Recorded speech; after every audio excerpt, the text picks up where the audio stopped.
Awakening.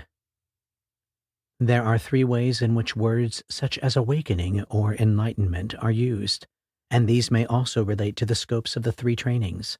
However, I feel that this is a dangerous habit, and I strongly advocate using enlightenment and similar words to refer only to ultimate insights, meaning the stages of awakening in the high and traditional sense.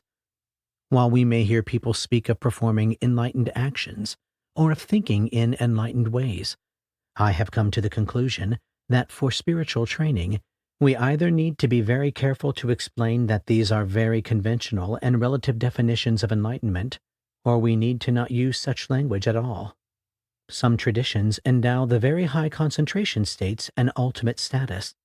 I also advocate strongly against this, as did the Buddha, who saw the limits of those states during his years of practice before he became a Buddha. The concentration states can be so compelling and seductive, causing some people to imagine they are awakened in the non-dual sense, when they are merely having temporary, unitive, vast, or extremely subtle experiences. Experiences where reality did something that was sufficiently lacking in specific qualities or intensity to be clearly discerned, here termed unknowing experiences. Thus, I strongly suggest that such attainments never be associated with the language of enlightenment or awakening in any way. Rather, I define awakening as permanently eliminating the basic perceptions that either duality or unity is the answer, and thus attaining to permanent realizations that are unshakable within the limits of biology. Awakening has nothing whatsoever to do with how things manifest, and everything to do with basic understanding of those things. I devote an entire chapter to explaining this more fully, but it is important for the discussion between here and there to have been introduced to the strict and formal definition of awakening that I will be using. These frameworks can also be useful for looking at other common issues, such as thoughts of past and future that people run into when they get into meditation. Confusion arises when these pieces of advice are applied outside the scope for which they were meant.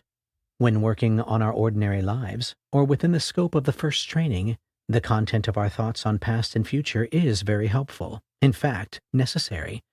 Remembering the past is important, as, with experience, we generate a body of memory concerning what leads to what in this world.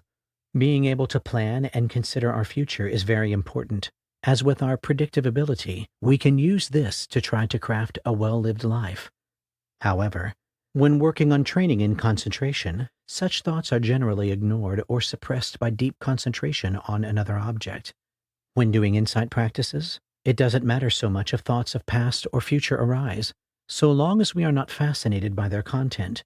Notice that the experiences of thought occur now, and notice the true nature of the individual sensations that make up those thoughts. It is common to hear of people trying to apply one piece of advice to a scope for which it was never intended, like trying to stop thinking when trying to deal with their daily life. This sort of practice would simply promote stupidity and dissociation, and there is already more than enough of that.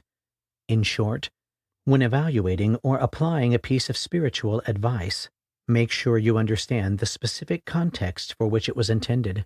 I thought it would be fun to envision the three trainings as very cartoonish, westernized postmodern characters who still have a pretty confused and conflicted conception of the Buddhist path, and have them critique each other and then talk with each other about ways that they could reinforce each other. I will do this in the form of a very short play in one act. I have exaggerated and dichotomized their issues with each other for comic effect. Realize that the humorous aspects of the play arise from gross misunderstandings of the three trainings, misunderstandings that are very common as the teachings of the Buddha come into the West, and also persist to some degree in their countries of origin. Hopefully you will see through the humor to the important points being illustrated.